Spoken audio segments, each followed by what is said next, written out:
welcome back to the Whatnauts review show number 235, the final regular episode for 2022. My name is Kyle Springer, and I am joined by Melissa Wilkinson. Melissa, how are you? I'm doing fine. How was your weekend, Ben Kyle? It's been good so far. We had some donuts, which is always a pleasure.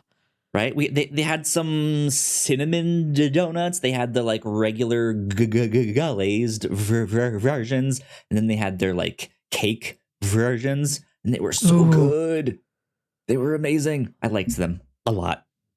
But we're getting in the Christmas spirit. We're starting to put up some decorations and stuff like that. So it's good. It's fun. Fun stuff. Nice. Fun stuff indeed. What about you? I've got butter on the counter right now, coming to room temperature. As soon as we leave this, it's cookie baking time. Time to get started.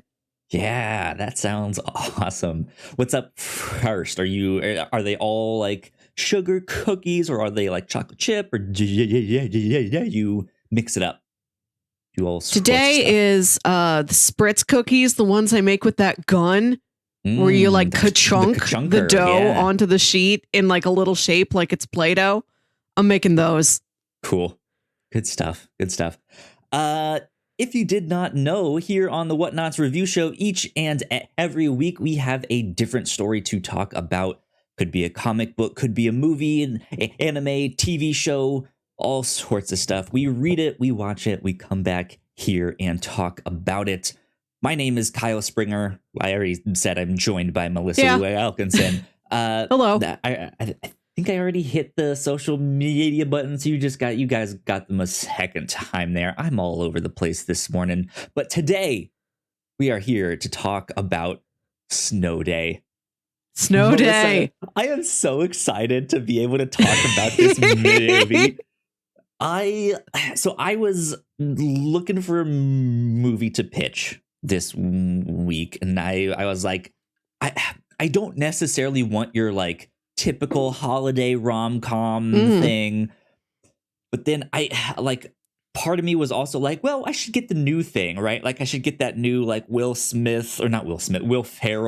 and like that movie.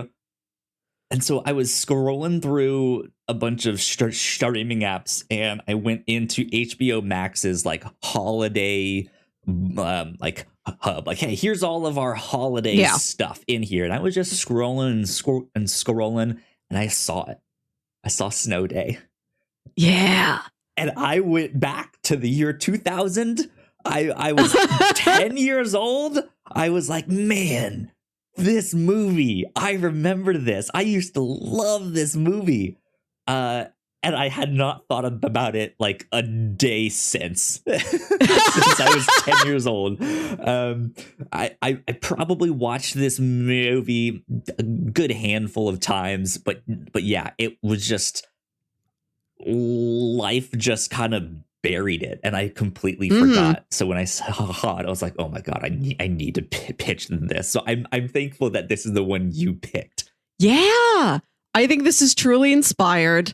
I do appreciate throwing in just a general winter movie into the pile of holiday specific movies.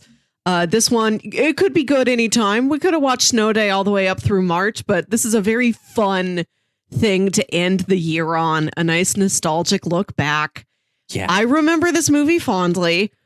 I watched it like maybe when I was in college, because I knew like these are the last times I will have a snow day as a college student. When I have a job, I will still have to go to my job as an adult.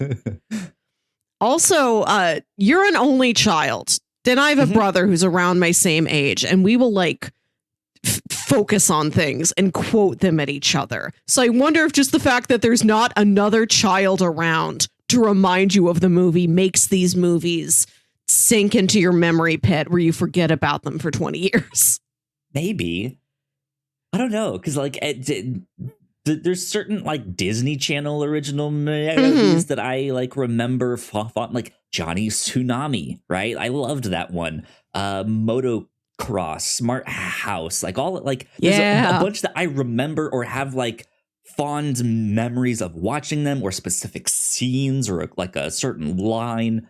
And I just like didn't necessarily have any of that in my mind for Snow Day, except for like once I saw it, just immediately transported me back. I haven't thought about this in ages. This is amazing. Just like memory unlocked. Yeah, So, there are lines that are stuck in my head from this movie. Like my brother and I would just go back and forth with each other to say, the bird, the Wayne, the bird, the Wayne. Good stuff. Snow Day. If you guys have not seen this movie, like I mentioned, it is from the year 2000. It's a Nickelodeon movie. Kind of one of the ones that they put out to compete with all of those Disney Channel original movies. Well, this was a theatrical release. This was so this wasn't one of the made for TV movies. This was in the theater, like with Good Burger and Big Fat Liar. I think that's kind of the difference between the like Disney Channel originals. Like those were for the channel, and just kind of stayed on there. Whereas Nickelodeon didn't try to compete at the same volume of stuff, but they tried to have like more tentpole releases that they could release theatrically, or at least that's how I remember it. Because Good Burger is like the one that I remember. And then of course like the Rugrats movie. And stuff like that. But Harriet the Spy. Yes, Snow Day just escaped and got buried under an avalanche of snow. But yeah, so this is a movie about a snow day. The kids are hoping for a snow day because that is like the holy grail as a child, just to have a day off of school where you can stay home and play video games or go out and play, do all sorts of stuff. And I remember this movie very differently from what this movie actually is. So it does end up kind of being more of a rom-com between this one guy and this girl that he has a crush on that has never really noticed him. They've never like spoken in person, but he's always just like puppy dog eyes, been watching from afar. And I remember it focusing more on the plot to stop the Snow Plow Man from plowing these streets so that the next day they would have to go back to school. They were hoping for that extra snow day, the second snow day. And that's what I remembered this movie as. But there is that rom-com like main plot. And then the B plot is trying to stop the snowplow man here. So it's an interesting movie for sure, especially one like as a 10-year-old, I knew that this was aimed at me. Like, this was a movie supposedly for me. And I can see that I just completely blocked out the whole romance plot and was like, I don't give a shit about that. Like, let's move on. We follow this family, and every member of the family's got a storyline that is appropriate to their age and their station in life. You've got the little girl who's like 9 or 10. She wants to stop the snowplow man from plowing all the streets clean, and then they have to go back to school the next day. You've got the older brother in high school who thinks this is like a special magical day where he can get this girl to like him. You have the dad who's a weatherman, like trying to compete with another local weatherman who gets better ratings. And you've got the business mom who gets snowed in and has to be stuck at home trying to put together like a very important meeting while the like little 5-year-old just like runs havoc around her. Yeah. This is a fairly well-rounded movie. I looked at this and I imagined that like the parent storylines are mature enough that I think they would play well sincerely for parents. Like they're not just busy work to sort of fill out the 90 minutes. Like you really have something for grade school kids, high school kids, and adults. Like I think this really hits a wide range of people It can play for you at different ages, depending on what your feelings are. I'm sure a lot of people really relate to the mom's work from home struggles nowadays. That feels very prophetic. Yeah, it does. It does. But you still remember the magic of the snow day. So like every time you get older, you gain a greater appreciation for another storyline. But like the core storyline of the magic of the snow day never leaves you. That always works for you. Yeah, indeed. I don't know if I have much else to say that's spoiler free at the moment. So I say we take a quick break for housekeeping. And then when we get back, we will dive in to some spoilers and stuff like that. So we will be right back.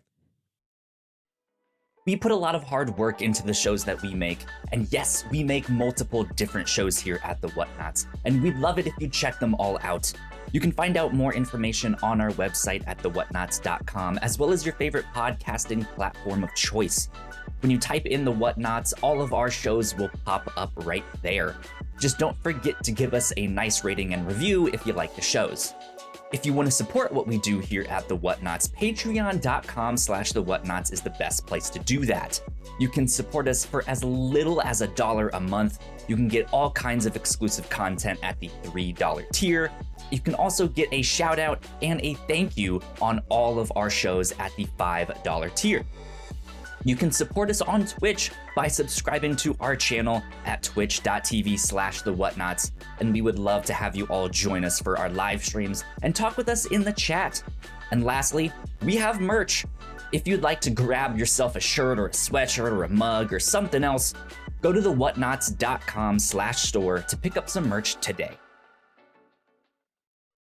And we are back. A big shout out to all of our Patreon supporters. Thank you so much. We appreciate it. It means a lot. If you are a Patreon supporter at the $3 tier, you guys can get access to our Patreon exclusive podcast Pilots Club, in which this month we watched the pilot for Smash, a TV show about a fictional Broadway production focusing on the life of Marilyn Monroe. Some interesting drama happening in that one between two actresses who will eventually be vying for the same role, producers and directors on the show that don't really want to work together, all this stuff. It was an interesting watch for sure. So go check that out this month. And then Melissa and I just decided what our January one will be. I unfortunately did not make it in time for our December recording to announce that. So I'm officially announcing it here right now that in January, our Patreon exclusive Pilots Club will be on Bird Girl on HBO Max. This is the continuation / reboot of Harvey Birdman, but it's Judy, the what's his name's niece or daughter. I forget what exactly.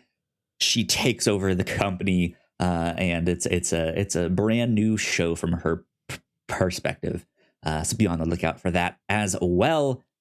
Cool things that we've been up to here at the Whatnauts. On the review show, this is the final regular episode of the year. We've been doing our holiday themed pitches these last couple weeks here. So if you're in the holiday spirit and just want a good winter stuff, go check out what we did last week as well.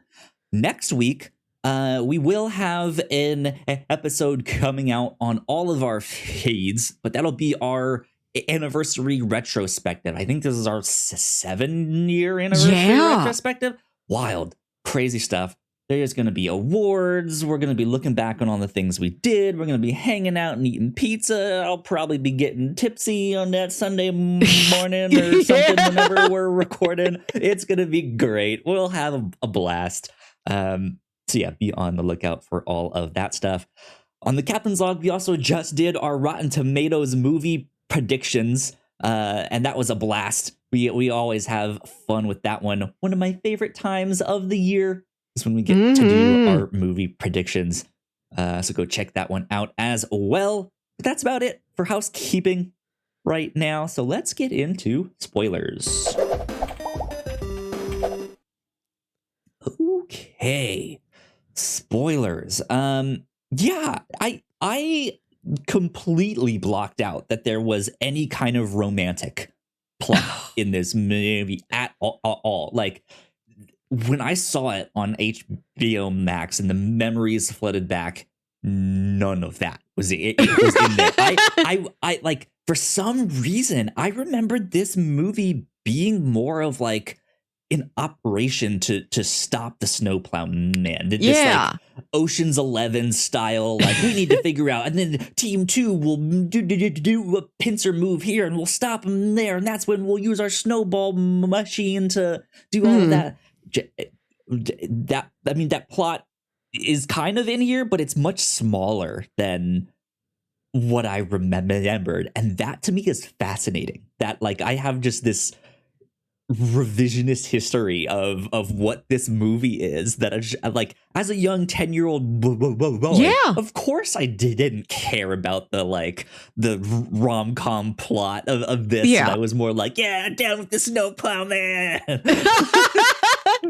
Yeah, you remember the storyline that was appropriate for your age. Like, it's just like a haze of child mischief. Yeah. I remembered the teen rom-com part. I have very clear memories of him finding the little ankle bracelet with the whale on it and carving a whale, like shoveling out the outline of a whale into this football field. And he's like, Claire, I made this for you. It's your favorite animal. And she says, but I like zebras. Like, that's another line that's been locked back in my head for a long time. But I like zebras. It's so, like, the comedy in this movie is, it's interesting because it's not so dated that it's just like, whoa, none of these jokes land. I think the jokes do land, but you can tell that they are this, like, almost like Dude, Where's My Car style humor, but for kids, right? It's like, but I like zebras. It's just like, what? It's the stupidest line ever, but it works. It's funny. It's such a classic misunderstanding. I think it works because he hasn't put so much effort into it that you truly feel bad when his plan doesn't land. Like, he still carved a really cool whale. That's awesome. I don't know how he did that. Yeah. Like, even if it's the wrong animal, I would still be impressed. Like, it's not a zebra, but wow, what a whale. If he starts, like, digging in the wrong line and then goes back up to look at what he's made so far on the bleachers and is like, ooh, well, that bottom jaw is a little bit too long. I'm gonna have to, like, fill all that back in. It's a perfect whale, and it's not like he spelled her name and she's like, that's not how Claire is spelled. There's not an I in it. Like, it's just the incorrect animal, but still a very good animal. Like, I think that's a very good joke for kids. I think it sets up very classic setup punchline structure, and the punchline doesn't hit you so hard because nothing bad has happened. It's not. It's just a simple misunderstanding, and not even an understanding based on a conversation they had. Like, he just found this anklet and just assumed that it's like, oh, her favorite animal must be a whale because there's a whale charm. And you find out immediately afterwards that her current boyfriend, who's just a complete douchebag, bought it for her at, like, SeaWorld because he thought that she liked the whale shampoo.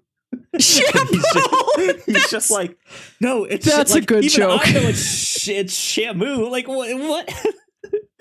That's like the comedy works because even the real explanation is also a misunderstanding. Yes, it's so good. Yeah, that's such a perfect time capsule to reference Shamu, literally the biggest celebrity of the 90s.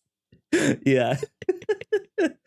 Man, yeah, like I had a blast watching this too, because there's a much younger Chevy Chase in this, and I was never super into Drake and Josh, but there's what's his name? Oh yeah, Josh from that Peck, show, right? little baby Josh Peck. Yeah, like man, I had I forgot that Chevy Chase was in this. I didn't know he was in it. Like I again, like memories like unlocked immediately once I saw it. Did not know there was anyone in that I now recognize today.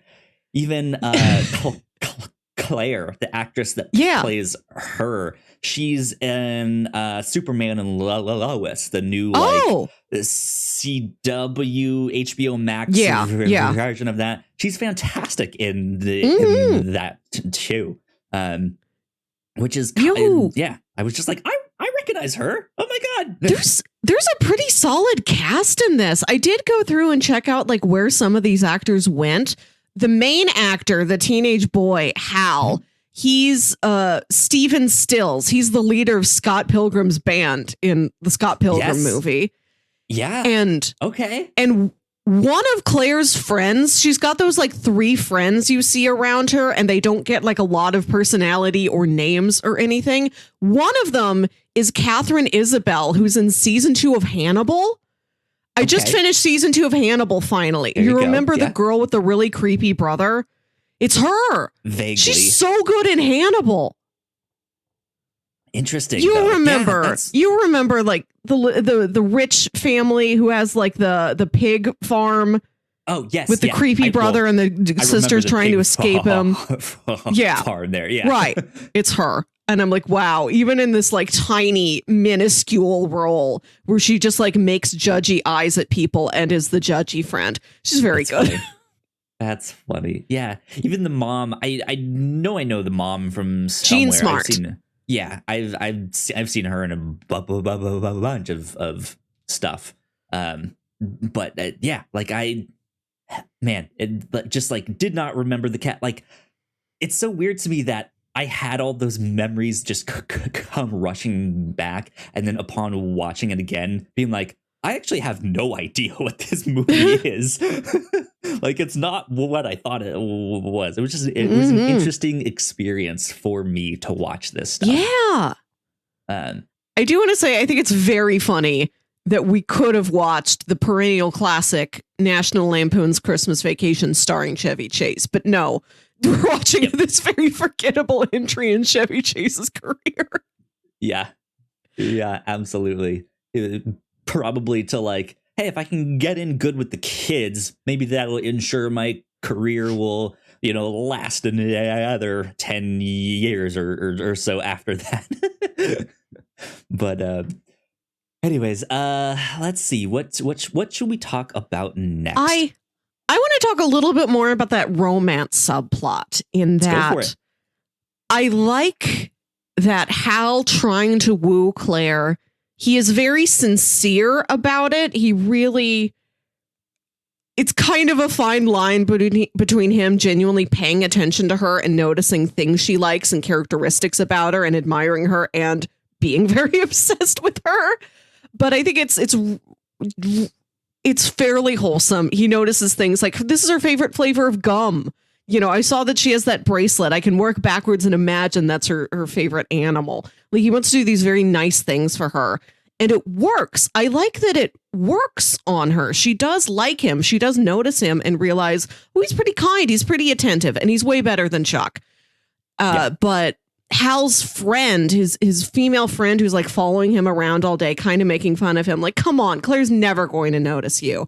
But she's with him all the way. She's like, all right, I mean, if this is what you want to do, I'll support you. I'm here. I'm your bud. And so he sends her to like, go tell Claire to meet me at the football field and I'll show her this great whale that I made.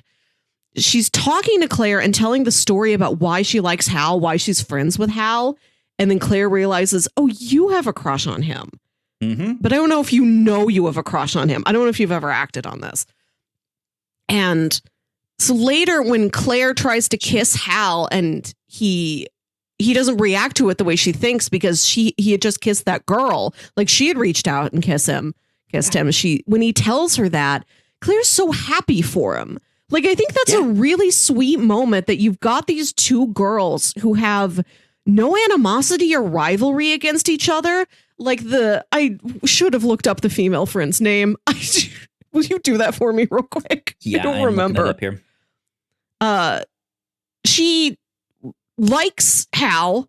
Kind of wished Hal would notice that she likes him, but she has no animosity against Claire specifically. Like, she never makes fun of Claire, and Claire never makes fun of her. When Claire hears that her and Hal kissed, she's happy for the two of them because she could very clearly see how much of a match they would be. I think that's very sweet that he doesn't get the girl. He gets the girl he needs, and the girl he wants, he has a very kind, very amicable parting with.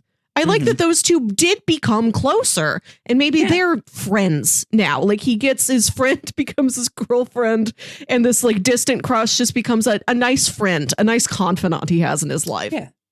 So her name in the movie is Lane Leonard. Lane. Okay, thank you. And is played by Schuler Fisk, I believe is how you say it. Or Skylar? I believe it. I would think it's Skylar, but there's a U in there. SCHUYLER. I think it's Skylar, because I think that's how the Skylar sisters from Hamilton, I think that's how their name is spelled. Okay. Fun fact, we saw her in something else too. We saw her in Castle Rock when we watched that. Yes, because she's the younger version of Ruth Deaver. I don't remember exactly who that is in that show. That was the mom. She's Sissy Spacek's daughter. So she played like the young version of her mom on that show. Yeah. So yeah, there you go.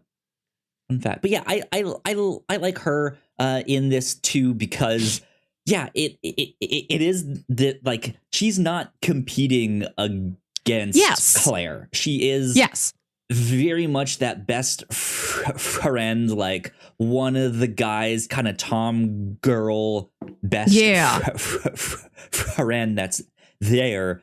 But even kind of before she has that meeting in the diner where she just goes off like, oh my God, he's so incredible. Like, you kind of get the idea of like, she does kind of like him, doesn't she? Yeah. And I feel like it is the case of she knows it. She's probably realized it, but has kind of repressed it, or has been like, it's never gonna happen. He's always looking at her like all of that stuff.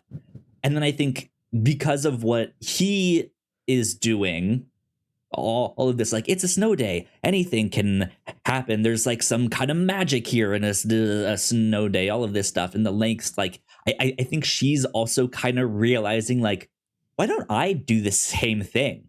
Yes. Like, why don't I just go for it on this day where anything can happen? And so she ends up kissing him, and that's the thing that like snaps him back into like, she's been here the whole time. Like, it's so funny. She like kisses him and then like kind of runs off, and the camera pulls out and he just stands there. He just stands there absolutely still, stunned in the middle of the snowfield. Yeah. Yeah. It's not like he's shocked and like, why would you ever do that kind of way? But it is that like me having those memories unlocked. Like, it just stood there shocked and was just like, it's been here this whole time. we could have talked about this maybe 3 years ago. Right? Like I could have been with her this whole time. I also that I think is great, because I think that's also a good shakeup for the rom-com formula. Yes. Right? Yes, it usually is. You do get with the new girl at the end of the day, but there is still that like, well, maybe it won't work out stage, or something happened. I did kiss someone else, or my ex came back in the picture, right? But instead of like everyone working things out and moving on, and then now getting with this new chick, like, what was that one that we watched the more recent one that was the mix of the two rom-com movies. Oh, Love Hard. Love Hard, yes, right. Where like at the end he still gets back with her, but he has that moment like right before the end where he right, he's just like, I don't know if this is gonna work.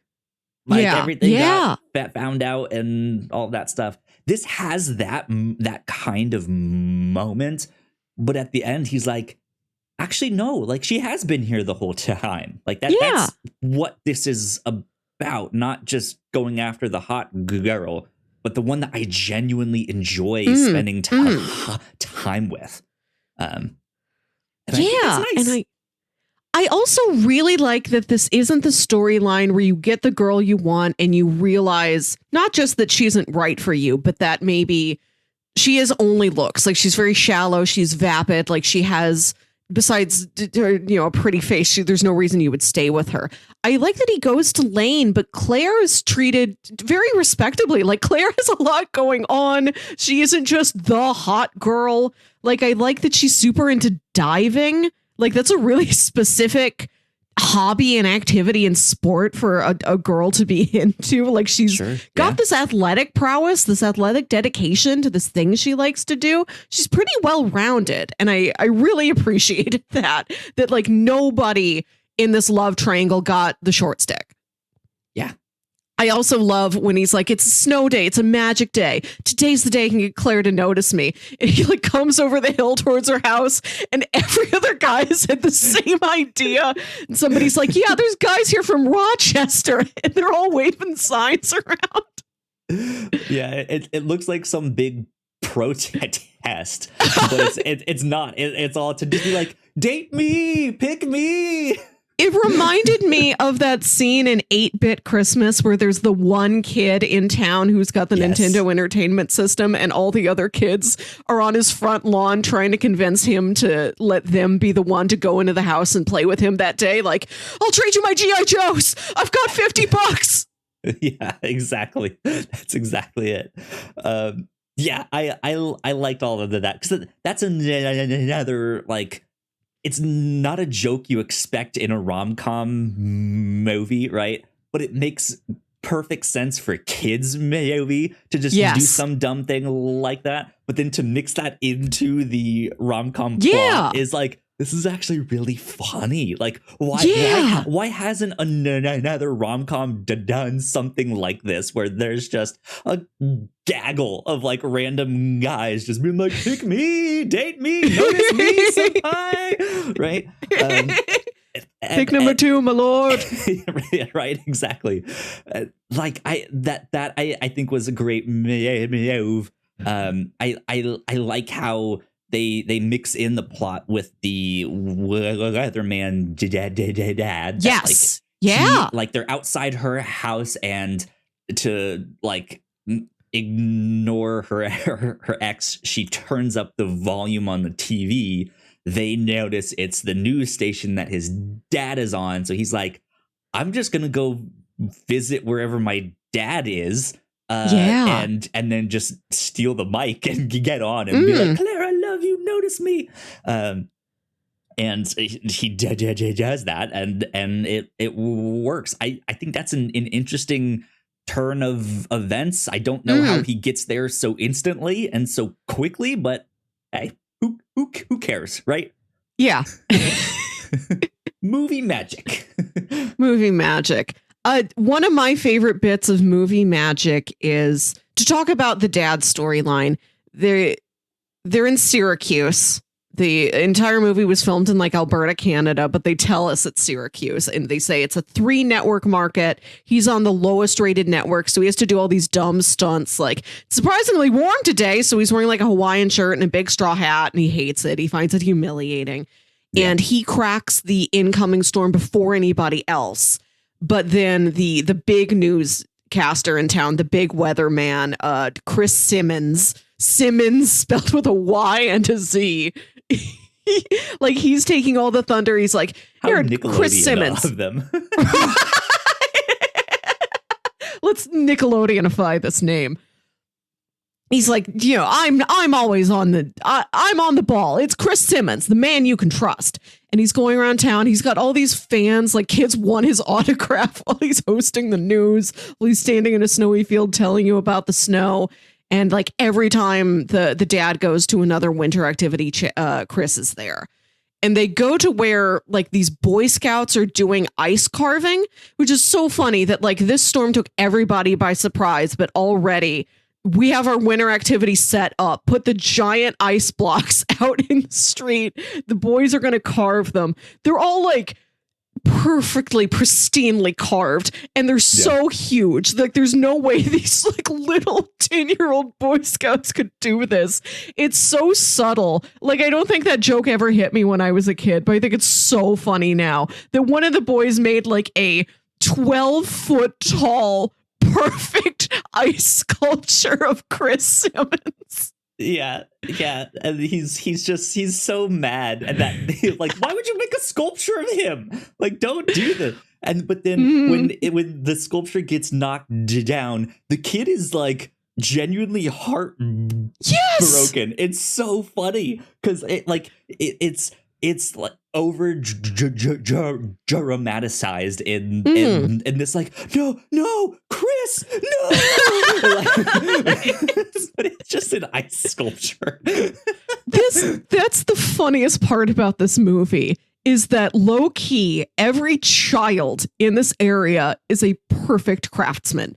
Like you look at the snow cave that the little kids make. You look at Hal carving the whale into the football field. You look at these Boy Scouts and the ice sculptures. Everyone in Syracuse is an outstanding, prodigious artist. Yeah, absolutely. It's wild.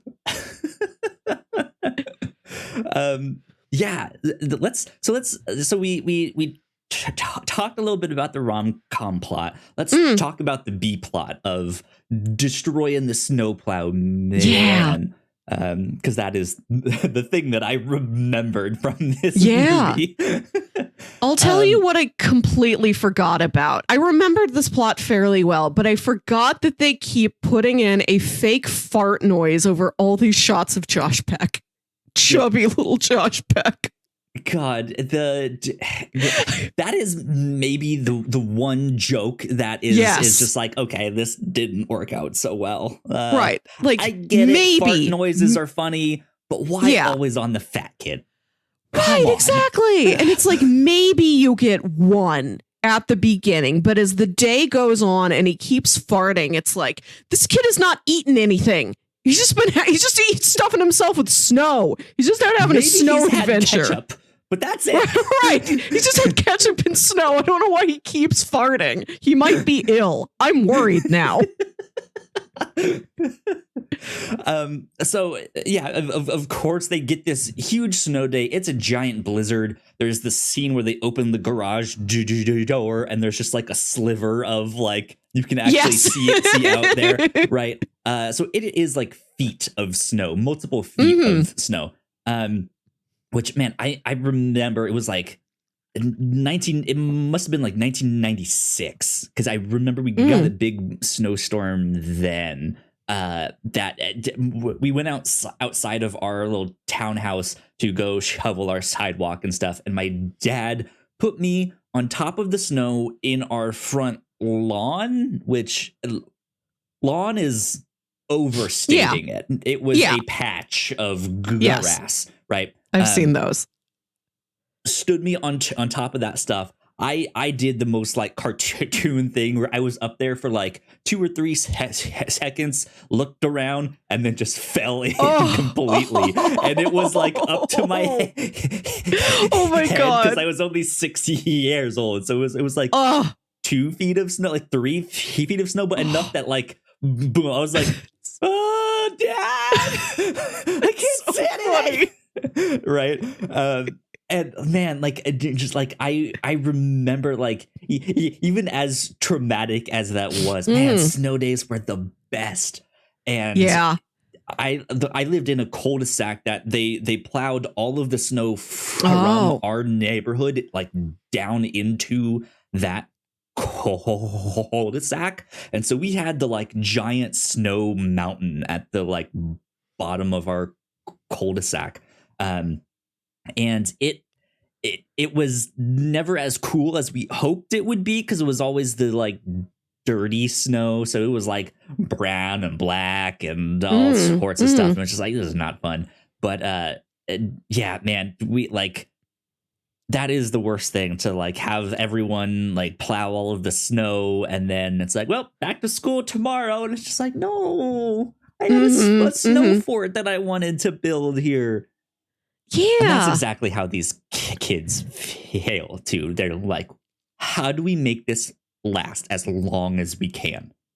And they're like, we need to stop the Snow Plow Man by any means possible.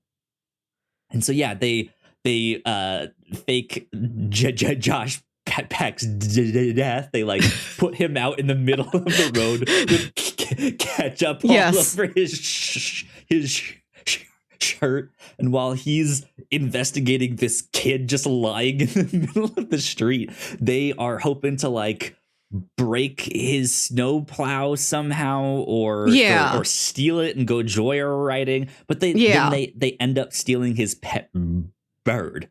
Who knew that the Snow Plow Man and Whiplash in Iron Man 2 would be best? I was thinking of the same thing. They can make a really specific category on Letterboxd for movies where the villain just wants his pet bird back. Yes. a pitch next year on the review show. Villains who want their birds back. Yeah. God, but yeah. I mean, it kind of works. Like, it puts him off of his job long enough where he has to then venture out to like find his bird and negotiate for his bird. But in retaliation for them stealing his bird, he steals Josh Peck's character, just kidnaps him, basically. Right. This is. I had fun with the storyline when I was a kid, and it is still fun, but it's harder to lose yourself in it as an adult when you're like, what is anybody going to do? Like, are these children going to kill the Snowplow Man? Is the Snowplow Man going to kill them? Is he seriously just going to kidnap Josh Peck all day and like face whatever those criminal charges are? Like, right. I couldn't. When you extrapolate it and you push it to the edges of what it could be, it becomes untenable.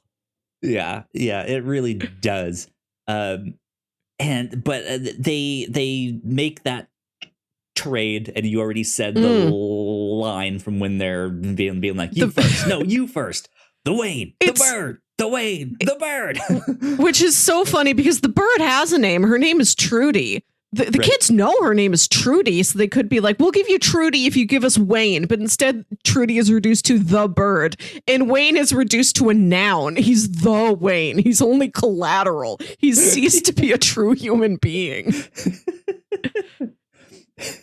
But it's just like, it's a really funny moment because the Snowplow Man is genuinely stumped by the situation. Is like, well, I said you first, so wouldn't that work?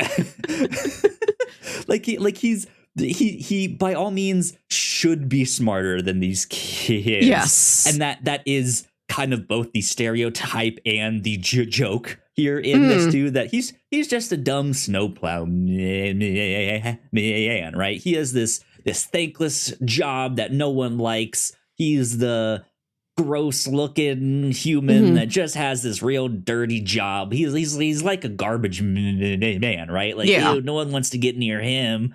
That I think is maybe also one of the jokes that maybe don't land as much, but also I'm not familiar with the actor's name, but it's Chris Elliott. Yes, from Schitt's Creek plays that to a T. It is great. I love him in those roles. So honestly, like I'm kind of fine with like the character that he is. He seems like he's having a lot of fun. This Oh, yeah. really fits into the model of kids looking at an unnerving adult and like turning them into this like villain, except he Yes. is this preposterous larger than life character where you cannot imagine what this guy even does on days when it isn't snowing. Like, what's his living the rest of the year? Right. What are his other pursuits? How does he make money? All we know about him is that he has gross teeth and he loves his bird. And like pinned up in the truck cab behind him is photos of the bird alone in like a photo booth. It's not him and the bird together. He's like got the bird on his arm and is sticking his arm through the little curtain of the booth. They're photos of only the bird. So and the bird, of course, doesn't pose. So it's just like a strip of 4 photos of the bird looking exactly the same. I did notice the like sexy girl painting on the plow, like you see Darling on, like, Clementine. Yeah, the like fighter pilots or those big bombs where they paint the like sexy lady on it. Like That's so funny. Like his dad was probably like a World War II fighter pilot who had like a pinup plane, and this is what Chris Elliott is left to. He's like, well, I will be a snowplow fighter pilot. This is the vehicle available to me. Right? Was Clementine somehow his like long lost wife? Did she pass away? Was that her? And after she passed away, he like said screw it and just like let himself go and stopped brushing his teeth and just bought a bird instead to keep him company. It's the only thing that makes him happy. Now, the pinup on the snowplow reminds me a lot of Petunia, the tattoo on Little Pete's arm in Pete and Pete. Sure. This whole thing had a Pete and Pete vibe, and it's something about that seemed familiar to me. So I looked it up, and this was originally scripted to be a Pete and Pete movie. Oh, wow. And then I think it got delayed, and Pete and Pete was like off the air by then. So it became just a general all original characters movie. Yeah. But you can definitely see where this would have been Big Pete in the romantic subplot with his friend, the girl from the marching band. Little Pete's trying to stop the Snow Plow Man. I don't know. Yeah. I guess he drafts in already the strongest man in the world to help him. Definitely. Iggy Pop is in it. Iggy Pop was in, I forget who he is. Maybe he plays one of the kids' dads, but he's in The Adventures of Pete and Pete. And he's got a very small role here as the DJ for the skating rink. And he keeps playing this real like drowsy, like lounge music. And the kids have to like trick him to get him out of the audio booth so they can play fun songs. That's funny. Yeah, like another great stuff in there that just have little good moments like that. Continue though. There's some joke in Pete and Pete where there's like a code they have in the school, like the principal and the teacher need to like get a message to each other because some kid's doing mischief or whatever. So that one of them goes over the intercom and says, Don Ho is in the Valley of Darkness. I repeat, Don Ho is in the Valley of Darkness. Don Ho is a Hawaiian singer, and his daughter, Hoku, did an original song for this movie. She does that song, Another Dumb Blonde, that plays over like the scene where all the teens are in the diner, and I think it's in the end credits. Yeah. So the Pete and Pete continuity is here. I was just looking at the Wikipedia page, and that song that Hoku did was one of the biggest of her career. Yeah, which is interesting there. Yeah. So the another thing we'll get to the principle in just a sec here, but I like how the snow starts basically with the kids throwing a snowball at the principal and him just being like, where are you guys? Is that the best you got? Like, it's sunny and warm out here. Like, blah, blah, blah, blah, blah. And then it's the kids like on the roof of one of these houses with a cooler, just like a regular like igloo style cooler. And they go, well, that's all from our stock from last year. Which I find ridiculous that they kept a snowball in a cooler for a year, and it worked. They get several. I love the one kid who's got different types of snowball. That was another scene I always remembered where he's like, I remember you've got your classic slush ball. You've got the moon ball, which is like a ball with a little like a hole in it, a cutout like a donut. Because he's like, you throw it at him, and then the last thing he sees is through the little hole as you moon him. And then he's got like the jelly snow nut, which is like it's got jelly in the middle of it, but it's this like bright blue raspberry goo that like nobody makes jam that looks like that, so I don't know what it is. Nickelodeon does. Oh yeah, he filled the thing with gack. He's gonna throw a foam ball at him once they're out of snow.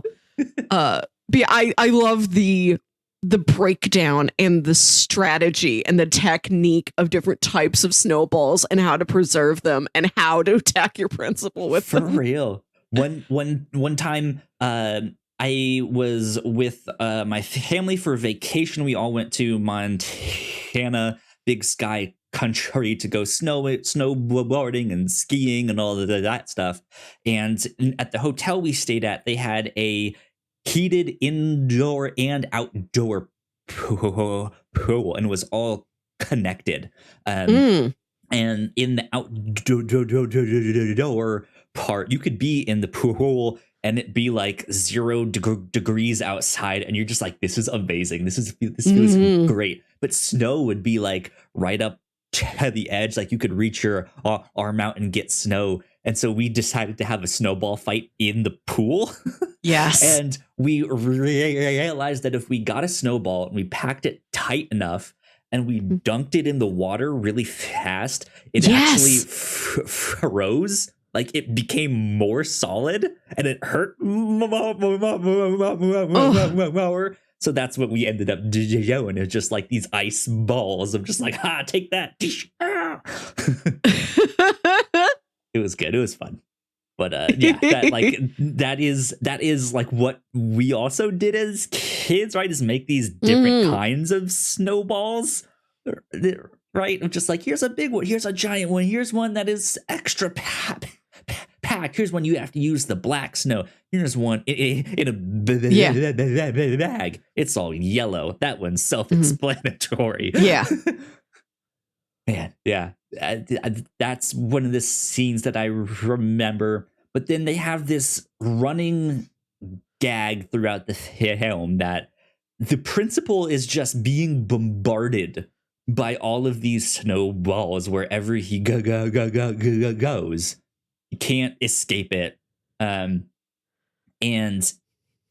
it's like what was really interesting to me about that whole thing is that the principal comes off as someone who just hates kids. Yeah. Which is like, what? Why would you be a principal of a school if you hate kids? This just doesn't make sense. Yeah, like one of those logics that happens only in the movies where you're like, movie. Yeah, the principals aren't any authority figure is our enemy. Exactly. But yeah, like I was kind of expecting him to have a bigger role in the film and have something to do with like, hey, was he the one that called the Snow Plow Man? Are they teaming up somehow? Not the case. But yeah, like I was just expecting this like Ocean's 11 style, like let's plot and plan let's have our like whiteboard of drawings to be like, okay, Team 1, like you're on Snowball making Jody. Team 2, you're the distraction, like all that stuff. But we did not get that, unfortunately. I do think that would be really fun, though. Yeah. He's just like a running joke. It would be nice if there was like a character beat, if he intersected with anybody else. I do like that it's not, except for that opening scene where like the kids are still waiting for it to snow because they're using their snowballs from last year. He doesn't intersect with any of our main characters. It's just sort of children who are throwing snowballs at him. The older kids at one point. Oh, yeah. He's just like, hi, how are you guys? And they're like, we're fine. How are you? He's like, oh, excellent day. Gets hit in the head with the snowball. Yeah. All right, gotta go. Right. And like, why is he out? Chuckle and smirk and they're just like, idiot. Right. And that's it's it. like, but yeah, he could just stay inside. Yeah. But that You're safe. is the joke at the end, right? He Yes, finally gets home. He turns around. And he's like, "Oh, I'm safe," and then he just gets pelted with more snowballs.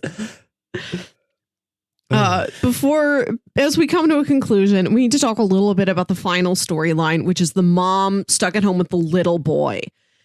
That little boy, I remember the part where he's like, "Look, Mom, I can put my entire fist in my mouth." I remembered that, but he's getting up to so much weird nonsense. Like when she realizes, oh no, I have to be stuck here with him all day. She turns around and he's got one of his little sneakers and he's holding it up to the ice maker, just filling his shoe with ice. And he's just like, ha, ha, ha. Like he's just like roaring.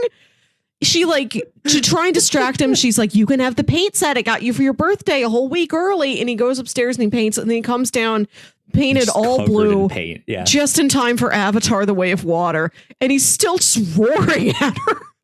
He's up to the most nonsensical stuff in a way that it's so preposterous. It does feel very real, that there's no like clear joke structure to whatever the little kid is doing. He's just doing nonsense. Right. He's all over the place. Compare him to Ralphie's younger brother in the Christmas story, who the only, and it's not even nonsensical. Like it makes sense in the plot, but there's that one scene where he eats the food just by sticking his face in it. It's like that scene, but just constantly throughout the whole movie here. But he's all like, the young kid is also a pretty good actor for his age. Definitely not as good as the one kid from Looper, but the gold standard. Right. Yeah.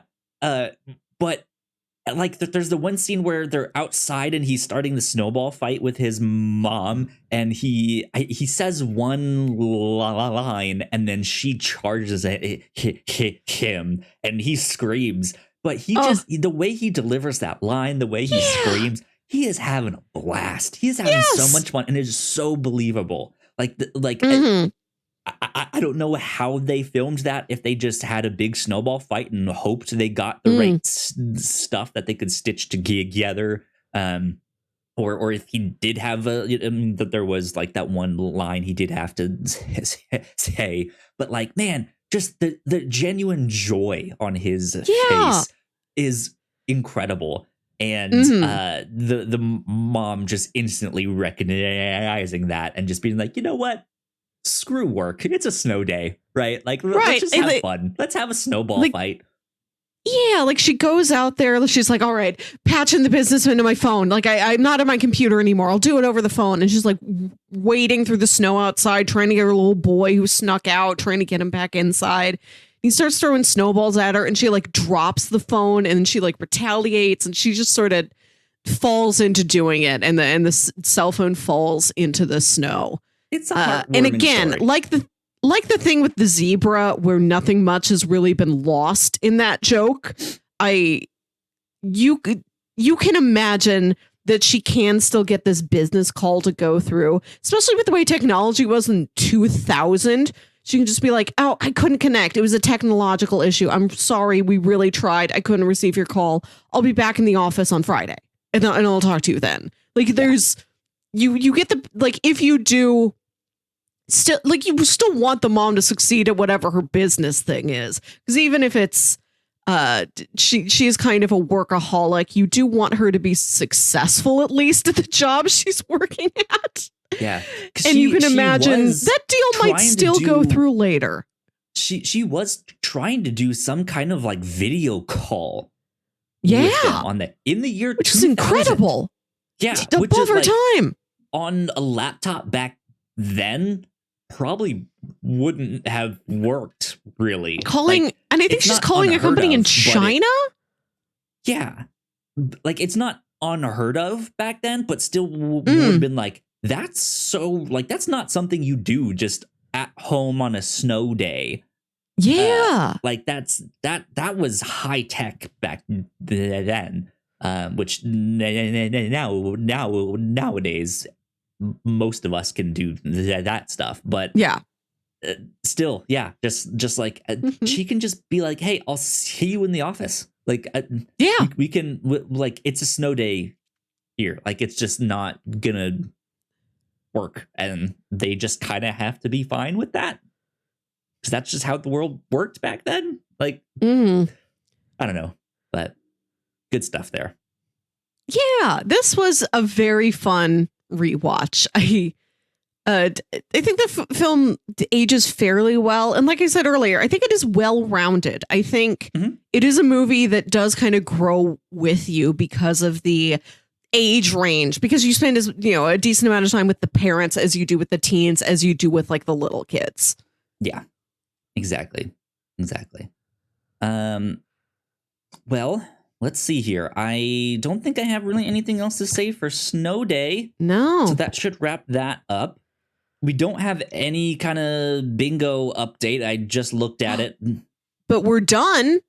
This is it. This is the end. So I have 2 squares I was never able to cross off. And altogether, I have 13 bingos. 2, so 3, what's your 4, standing? 5, 6, 7, 8, 9, 10. Are we doing diagonals? Yeah. 11, 12. I think I have 12. Yes. And you had how many squares you didn't get to? 2. Oh, okay. Yeah. Well, we're equal on squares, but I have 13 bingos and you have 12. Yeah. This was a close one. Yeah. It was not this close last year. Not at all. Yeah. We love checking in. Let's see. I'll bring up the bingo sheets here so you guys can see them all. Yeah, we do our bingo every year. We will start it again at the start of 2023. But congratulations to Melissa for being the bingo champion of 2022.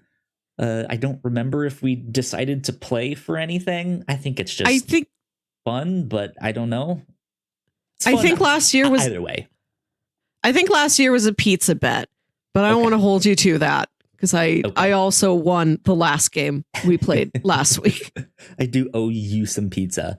So yeah, good stuff. Good fun. We'll have to also kind of start the new year with coming up with some new potential things we could put on our bingo cards here, our list that we can pull from.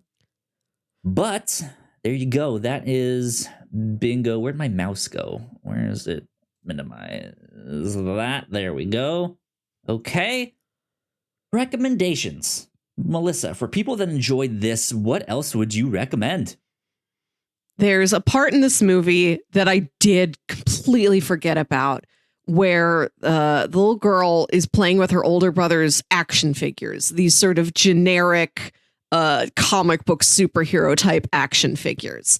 And they come alive, like in her darkest moment when she believes she has been defeated. They come alive. They like with some stop motion animation, and they give her a rousing speech that gives her the bravery to stand up against the Snow Plow Man one more time. And so if you like that part, so if you like the part where the little action figures come to life, you can watch another blast from the past of the late 90s, early 2000s, the movie Small Soldiers. Yeah, I figured it would be that one. A movie I've been wanting to get on the show. I've just haven't been able to come up with the other 2 movies to round out that trio of pitches. We would love to talk about Small Soldiers. It's a Joe Dante film from the maker of Gremlins and Gremlins 2, the new batch, seen previously on the review show. Yeah. It's about, I think it's government smart tech accidentally gets inputted into action figures and they come to life and they have a war. Like the 2 groups of action figures have a war in just like a suburban home. Wild stuff, man. Yeah, I think I definitely remember that one, but I've only watched it like once. That was it. It was weird. Anyways, any other recommendations that you wanted to pass along? I really like these young adult books by a Canadian author named Gordon Corman, particularly the MacDonald Hall series. He wrote these books about these boys at a boarding school just getting into mischief, just trying to outsmart the headmaster, getting into schemes, trying to earn money, trying to win silly competitions. The two boys are named Bruno and Boots. Nice. I have a lot of fond memories of those books. They're so chaotic. Like, there's so much background nonsense happening. Every book ends with an absolute riot where everybody piles out onto the lawn in the middle of the night and they're all screaming and it's just chaos. These books are the finest in young adult mischief. But if you're not really interested in reading a young adult book at this point in your life, there's a podcast called The Zucchini Warriors that is two adult Canadian siblings who grew up reading these books, recapping all of them to you. It's so fun. It's one of my favorite podcasts. They just put out an episode like every couple months. It's real slow, but every episode's like 2 hours long. They go into a lot of detail. They know this world very well. It's been such a fun way to revisit this young adult literature of my past. So cool. Whether you've read them or not, check the podcast out. It's called The Zucchini Warriors. It's named after another one of the books in the series. Good stuff. Good stuff. Let's see. I mentioned earlier Love Hard. If you want a more like cookie cutter standard formula rom-com with a holiday spin, we covered Love Hard on episode 186. That is also on Netflix. You guys can go check that one out. That one was like, I mean, it's not anything special per se, but it is just like, put this on in the background, holiday themed. They have some fun with that stuff. But that is more adult centric. If you want to check that out.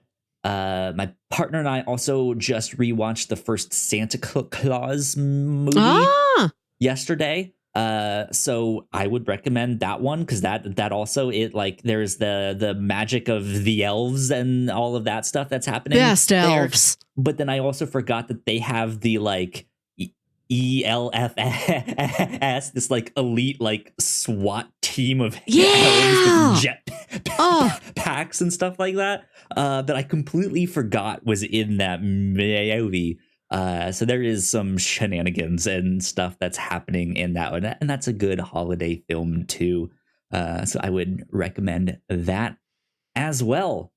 And then of course you can't go wrong with Jingle All the Way. Yeah. The holiday romp, right? Mm-hmm. One of the rompiest. One of the rompiest, indeed. But there you go. That would be my recommendations. Mm-hmm. All right. Melissa, so next week, next week we are convening for our end of the year retrospective. This is the final episode of the review show, as it is for the year. We're going to record again on Sunday, January 8th. So we've got 4 weeks of winter break. And it is our tradition. Almost every year, we have spent the winter break watching an entire movie franchise, like something we could not fit into a regular week of the review show. And another one of our traditions is the Rotten Tomatoes movie prediction game we play on the Captain's Log, first week of December every year. There you go. So I have for you 3 franchises that are having new films come out in 2023. Films we talked about, films we made predictions about, but we've never covered that franchise. So here's our opportunity. We can watch the 3 John Wick films, the 4 Indiana Jones films. For the sake of completion, I insist we do all 4. Yep. Or Christmas is a time to spend with the family, but maybe this year it'll be a time to spend with the family when you watch all 9 Fast and Furious movies. Oh, man. I've wanted to get Fast and the Furious on here at this moment for a while. There's just so many of them. Well, we've got 4 weeks. This is I think the most amount of time we've ever had. Me being able to watch them is fine. I'm wondering if a single episode is the best way to do that, right? And not like, what if an end of the month special is the fast movies and we do like 3 in an episode and something like that. So I might save that one. Oh, okay. Will we have time to do it this year before Fast 10 comes out? Maybe not. Do you want to say that right now? That can be our series for May, June, and July after we finish The Good Place? I'm okay with that. If you don't want to pick it now, let's do it then. Let's say now we do it then. Sure. Well, yeah, let's pencil that in. I think that's what we will end up doing. But we still reserve the right to change plans if we need to. I Googled it to double check when it comes out. It comes out May 2023. So we wouldn't time that quite right. Also, here in the cast, it says Jason Momoa is playing villain. Doesn't have a name yet. He only has an archetype. Everyone else has their character name listed. He is listed purely as villain. Well, what if that is his name? It might be. Like, that's a wild swing I would love to see the series take. They just start naming people after archetypes. The villain is villain. I think I want to go with John Wick because I haven't seen any of those. Oh, I have seen only the first 2. Alley. Yeah. And I just started watching them like a couple months ago. I watch them with my dad. They're so bloody. We have to watch them when my mom is not home. So we've made our way through 1 and 2, and we have not yet hit Parabellum. So that will be new to me. Yeah. Good stuff. Yeah, I'm excited. I've kind of been kicking myself that I missed it when it first came out, and then I just never caught up and did all that stuff. So now is the time. Yeah. And last year, we opened, at the beginning of this year, first episode of 2022, the Matrix series. Yep. Beginning of 2023, the John Wicks. Maybe beginning of 2024, we watch every Bill and Ted. Yeah. Exactly. We'll go. Then we watch all the Speeds. Then all of the Point all one of Point Break breaks. Yeah. Well, you have to watch the remake too, even though it's not. Anyways. Good. Okay. Keanu Reeves. That sounds fun. We will spend the holidays with Mr. Jonathan Wick and his dog. Yeah. Good stuff. I'm excited about all of that. But yeah, that's what we will do in the new year. We will see you next week for our anniversary celebration with lots of like, who would we take on a date? What was our favorite review show episode? What was our biggest surprise? Who gets the best Skin Boy Award for supporting character? I don't remember the full name of that Skin Boy Memorial Award for supporting players. Skin Boy Memorial Award for supporting players. I completely finished that comic this year, by the way, too. Good stuff. Nice. Yeah, so we still have a few things for you all to look forward to. But yeah, if you don't check out our anniversary retrospective, we will see you in the new year. Till then, bye. Bye.